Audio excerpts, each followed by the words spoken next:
स्वामी समर्थ महाराज एक पूजनीय हिंदू संत हैं। उन्हें भगवान दत्तात्रेय का अवतार माना जाता है। उनके अनुयायी उन्हें बहुत सम्मान देते हैं और उनका प्रेम और करुणा का संदेश बहुतों के दिलों में गूंजता है। स्वामी समर्थ अक्सर भक्तों को संकट के समय में सहायता करने के लिए जाने जाते हैं।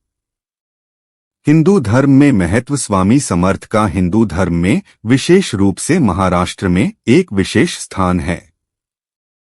उन्हें उनके चमत्कारिक हस्तक्षेप और शिक्षाओं के लिए जाना जाता है। बहुत से लोग मानते हैं कि उनके पास उनकी समस्याओं को हल करने की शक्ति है। स्वामी समर्थ की शिक्षाएं भक्ति, निस्वार्थ सेवा और विनम्रता पर जोर देती हैं। उत्पत्ति और किंवदंतियां पौराणिक पृष्ठभूमि स्वामी समर्थ को भगवान दत्तात्रेय का अवतार माना जाता है।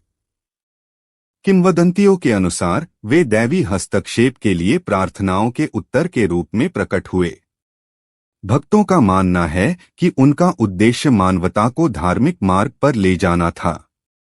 जन्म और प्रारंभिक जीवन स्वामी समर्थ का प्रारंभिक जीवन रहस्य में डूबा हुआ है। कुछ कहानियों से पता चलता है कि वे अचानक महाराष्ट्र के अक्कलकोट में प्रकट हुए। दूसरों का मानना है कि उनका जन्म सदियों पहले हुआ था, जो उनके दिव्य स्वरूप की पुष्टि करता है। प्रमुख किंवदंतियां और कहानियां एक प्रसिद्ध कहानी में स्वामी समर्थ द्वारा एक अंधी महिला को ठीक करना शामिल है। एक अन्य कथा बताती है कि उन्होंने एक मृत व्यक्ति को पुनर्जीवित किया था। इस तरह की कहानियां आम हैं और उनकी व्यापक पूजा में योगदान करती हैं। गुण और प्रतीक शारीरिक रूप स्वामी समर्थ को आमतौर पर लंबे बालों और दाढ़ी वाले एक बुजुर्ग व्यक्ति के रूप में चित्रित किया गया है। वह अक्सर साधारण कपड़े पहनते हैं, जो उनकी तपस्वी जीवन शैली को दर्शाता है।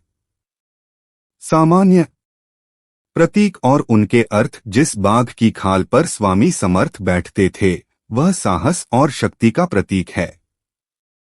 उनका शांत आचरण ज्ञान और करुणा का प्रतीक है। संबद्ध पशु या वस्तुएं बाघ का संबंध स्वामी समर्थ के साथ घनिष्ठ रूप से जुड़ा हुआ है, जो उनके आध्यात्मिक कौशल का प्रतीक है। स्वामी समर्थ उनके द्वारा धारण की जाने वाली लाठी, डंडा धार्मिकता का प्रतिनिधित्व करती है। का अवतार माना जाता है। पूजा और अनुष्ठान पूजा पद्धतियां और अनुष्ठान भक्त स्वामी समर्थ की वेदियों पर